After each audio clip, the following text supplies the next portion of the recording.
Hello mga kalazada! Welcome to Tiny Sis Vlog. Ayan, for today's vlog, sasagot po tayo ng mga questions sa comment section. Ayan, I decided na gawan na lang po ng mga videos yung mga tanong nyo po sa akin para naman po yung mga iba na ganoon din yung tanong is dito na lang po sila, papanoorin na lang po nila para hindi na po ulit-ulit yung tanong sa akin dun sa aking page. By the way, mga kalazada, kung meron po kayong mga question regarding sa affiliate program, sa mga voucher ni Lazada, i-comment nyo lang po sa comment section. By the way, mga kalazada, hindi po ako part ng mga admin ng Lazada affiliate, and also hindi rin po ako part ng Lazada team. Ayan. Pero mga kalazada, part po ako ng Lazada affiliate program. Isa po akong affiliate at yung mga katanungan po na nilalagay nyo po yan sa comment section. As long as based po sa experience ko is i-assist ko po kayo kasi matagal na rin po ako sa affiliate and yan, marami na rin po ako na-assist sa inyo. Madalas po ako manood ng mga seminars and madalas din po akong kumuha ng mga magtanong sa mga admin. Kaya naman po yung most of the question na nandyan po sa comment section is talagang hanggat kaya ko po is ina-assist ko po sila. So I decided na para hindi na po paulit-ulit yung tanong is hindi ko na po paulit-ulit yung sagot sa inyo is kukuha na lang po ako daily na mga question nyo po dyan sa comment section. Okay? For today's vlog, mga kalazada, ayan, bago po yan, kung mapapansin nyo, iba po yung setup ko po ngayon. Ayan. Gusto ko rin pong i-promote sa inyo yung aking Lazada page sa last live, mga kalazada. I-follow nyo po ako dyan. Daily po ako dyan. Kung gusto nyo pong magpa-add ng mga item, ayan, sa pink shopping bag, i-comment nyo lang po sa aking Lazada live yung mga ipapa-add nyo. Dahil daily po yung 50% off ni Lazada. Daily po yan. Kaya kung sa live ka po mag-a-add to cart or mag-check-out is less 50% po yan. Kagaya po itong mga nasa harapan ko. Price po nitong mga toy is itong Mega Corn Sardines is yan, 10 pieces po itong mga kalazada at kung makikita nyo po is ang ano po niyan is expiration po niya is 2027. Ibig sabihin matagal pa. Tapos mga kalazada, kapag i-checkout nyo to sa live is kapag may free shipping ka, and then yung 50% off ni Lazada is 100 pesos. At kapag may coins ka pa, is mas mababa mo siyang mag-checkout. Imagine sa store is, nag-range po yung price nitong mga ganito is from 25 to 32 pesos mga kalazada. So, kung sa Lazada nyo po yan, i-checkout is 100 pesos. Parang pumapatak lang po ng 10 pesos isang lata. So, dito naman po sa mga ganitong Lucky Me, ganyan, 6 pieces po yung laman yan. Pag nag-checkout ka ng apat na ganyan na, apat na balot na ganyan, which is 6 pieces kada isang ano. Ayan, mag-checkout nyo lang po siya ng 100 to less than 100. Depende sa availability ng mga coins nyo. Basta sa live nyo po yan i-checkout. Ayan, mga kalazada, i-follow nyo po ako sa aking last live page at magpa-add na po kayo ng mga item nyo sa pink shopping bag at i-checkout nyo po tuwing 12 noon dahil naka 50 to 70% off po si Lazada sa last live daily. So, ayan mga kalazada, ito po yung first question po natin. Ayan, nakita ko po siya sa comment section. Pero, marami na rin po ako nakikita sa inyo. Ganito din yung nagiging problem nila. So, ito sabi niya, ito po ay galing sa kay Alfantastic 7478. Ayan, shout out sa'yo. So, ayan, sabi niya dito, tayo ni Ses, sabi niya, inquire ko sana, baka masagot nyo. Na-meet ko na yung 1,200 na minimum, pero hindi pa na ibibigay yung commission ko. Approve naman na lahat. Personal details, bank details, and even sa tax details. Ayan, marami po sa ating mga kalazada na naka-reach na ng threshold nila, pero hindi pa rin na-receive yung mga commission nila. So, ito po yung mga main reason kung bakit po nagagawa nyo naman lahat, but then, wala pa rin yung inyong mga commission. So, ayan mga ka-Lazada, explain ko lang po sa inyo yung payout requirements ni Lazada Affiliate Program. Ayan, para ma-avoid nyo po yung rejected application at saka yung mga hindi pa nakukuhang commission. So, ganito po, dapat sundan nyo po ito mga ka-Lazada. Okay, number 1 is complete and approve affiliate information. Okay, yung general, yung bank, and then yung tax. Okay. So, ito po yung mga common mistake ng ating mga ka-Lazada kung bakit nare-reject yung kanilang mga application. So, avoid getting rejected. So, ito po yung leaving your address blank in the top is the top reason for rejection. Okay? Make sure, sabi niya dito, to input your complete address when you fill up your general information. Your address needs to be the same as stated on your uploaded ID. Okay, lagi ko po itong sinasabi dun sa aking mga followers, mga ka-Lazada. Mostly kasi, ayan, hindi nila sinasama yung mga ibang additional name nila dun sa ID. Dapat kung ano yung nasa ID, yun na yun talaga yung ilalagay mo. Okay? Correct spelling, i-check nyo talaga yung mga spelling dyan. Dapat same na same. Even yung mga i-upload nyo po na ilalagay nyo o ililink nyo na social media account, dapat same name. Kasi kapag may isa doon ang hindi match, matik na yun, rejected na yun. So, sa general information mga ka-Lazada, ganito po yung sample correct upload of identification card. So, madalas din kasi mali yung format ng pag-upload ng ID. Ayan, dapat yung front at saka yung back, yan, iaano siya, wala siyang excess background, kung ano lang yung pinaka-ID.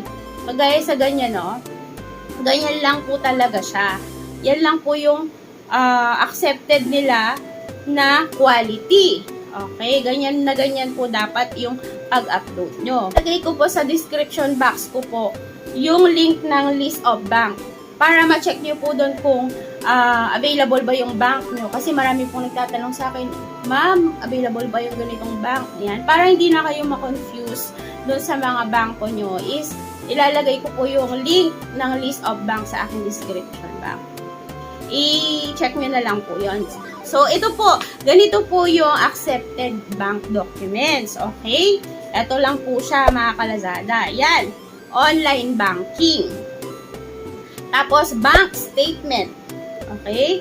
Pwede din yung transaction slip. Kagaya po sa akin, transaction slip yung ipinasa ko po sa kanila. Yung account name on your bank document should match the name on your general information. Transaction slips should be machine generated. Ayan, document uploaded must include account number, full name, tsaka bank name. Yun yung pinaka mahalaga. Kailangan kita yung account number mo, yung full name mo, yung bank name mo, para ma-check po ng ating mga admin kung talagang sa'yo yung in-upload mo na documents. Okay? Dapat malinaw din yung kitang-kita talaga. Yun. Kasi yung mga iba, nare-reject po sila kasi tama naman sa kanila naman yung online banking nila, pero hindi po kita yung name, wala yung full name, malabo, tapos yung bank name, ganon. Kaya na-reject po. So, ganito po dapat yung tamang pag-upload. Tapos, sa pag-fill out naman po ng tax information, mga ka-Lazada, yan. Makikita nyo dyan yung non-BIR, BIR, non-VAT, ayan, ito po, input. Yan, dun sa mga tanong to di ba meron doon, are you a VAT registered? Will you be issuing monthly official receipt to Lazada? Ang sagot po dyan, ayan, to po yung no document needed. Ayan, sila po yung no document needed. At ang sagot po is no. Doon naman sa BIR VAT, input yes. Diba may mga tanong doon? Yan. Ang sagot doon is yes. Ayan, kung To change from non-BIR to BIR or non-BAT to BAT, upload updated documents and email. Yan, Mari, ano ka na, BIR registered ka na. Yan, ganito yung gagawin mo. Mag-i-email ka ng documents dito sa lasaffiliate@lazada.com.ph. Okay, so yan na. Sundin nyo lang po yan, mga kalazada. And then, mga kalazada, another, is that, number 2 po, pagtapos ka na dun sa mga information natin dun sa bank, general, and then sa tax.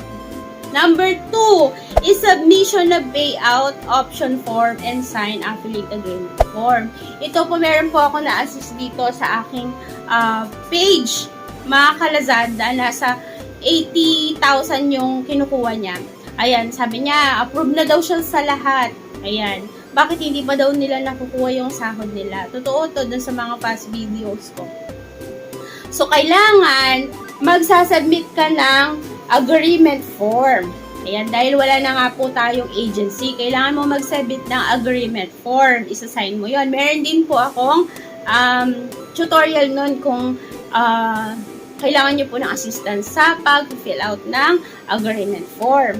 So, yan mga kalazada. Tapos, kailangan mo din mag-choose ng payment method. Okay, so ito, make sure to input the correct member ID, email, all details should be the same as your affiliate account. Ayan, ilalagay ko din po yung link kung saan po kayo, ayan, pipili po kayo ng last wallet or direct bank. Okay, kung gusto mo ng last wallet, mga kalazada, dapat yung sahod mo is below 100K. Okay? Pero, kung gusto mo naman ng magda-direct, automatic kasi kapag mas mataas na siya sa 100K, automatic is magda-direct bank ka. Okay? Pero, kahit piliin mo yung last wallet or direct bank, kailangan mo pa rin mag-submit ngayon ng bangko mo. Okay? Hindi na sila nag-a-accept ngayon ng GCash. Kailangan talaga ng bangko, kahit last wallet ka pa or direct bank. Kailangan mo mag-submit ng bangko para sa akin siguro dahil ginawa nila yon para if ever man na mag-exceed kasi yung sahod mo, hindi ka na nila kukontakin. Diba? Matik na nasa bangko mo, makukuha yung sahod mo. So, ganun yung nakikita ko kaya kung bakit kailangan natin mag-submit lahat ng bank natin. Okay, make sure to activate and fully verify your last wallet account. Yan, kaya rin yung mga iba natin mga kalazada affiliate is hindi pumapasok yung mga sahod nila kahit chinus naman nila yung last wallet. Kasi mga kalazada, hindi pa fully verified yung kanilang mga Lazada wallet. Kailangan mo yan i-fully verified. Yan, should be connected to the same email for payment to be successful. Yan mga kalazada. Kung ano po yung email na pinag-registered nyo sa Lazada, dapat yun po yung isasubmit nyo pong email. Okay? Kasi doon sila magbe-base kung saan nila isi-send yung sahod mo. Kailangan yung email mo same sa registered Lazada account mo. Okay? Kasi minsan, hindi yun yung email na ini-input ng ating mga kalazada affiliate. Kaya naman, hindi pumapasok yung sahod nila. Okay, lastly, reach minimum payout of 1,200. Okay, ito yung lagi din tinatanong sa akin. Ma'am, kailangan ba 1 month ma-reach ko yung 1,200 na threshold? Paano naman yung mga previous month na hindi ko na-reach yung 1,200? So, ganito yan. For example, nung June is nakasahod ka ng 900. Okay? So, below minimum siya. So, this July, nakasahod ka ng 300. So, matik is 1,200 na siya. Yan. So, yung sinahod mo na 900 sa June and then sa July is added po sila. And, kailan naman makukuha yon? This July, yung 300 tsaka yung 900 ng June is magsasama sila, okay? And then, lalabas naman yung payment advice nun first week of August, okay? First week of August, meron na yung payment advice, okay? So, ito-check mo naman yan sa Lazada at adsenselazada.com.ph. Okay, yan yung pinaka dashboard natin na affiliate. Okay? So, i-check mo dyan yung payment advice mo. Meron niyang date. Let's say, for example, first week of August mo siya nakuha. So, 60 days kasi yung bibilangin mo para makuha mo yung sahod mo na yon. So, since August mo siya nakuha, August, tapos, first week of August. So, September.